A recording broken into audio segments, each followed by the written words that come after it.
So in this TradingView tutorial video, I am going to be showing you guys how to add stocks to your watch list here on TradingView.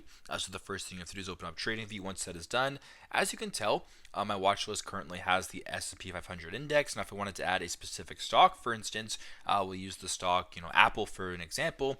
What you can actually do is go to the bottom left, press on watch list, go to the top right, press on the plus arrow right here. You can just simply search up Apple right here. APPL, ticker symbol AAPL right here. You can press on that right here to view it. Go to the top right, press on the plus icon. Now if you were to go back, press on close, you now have this stock added to your index. Now, if you wanted to do it another way, it's pretty straightforward. Go to Explore at the bottom right here.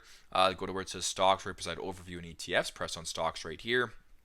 Now where it says stocks, there's Nvidia, Apple, Amazon, etc. If you wanted to add, let's just say Amazon, for instance, press on Amazon right here. Same thing, go to the top right, press on the plus icon.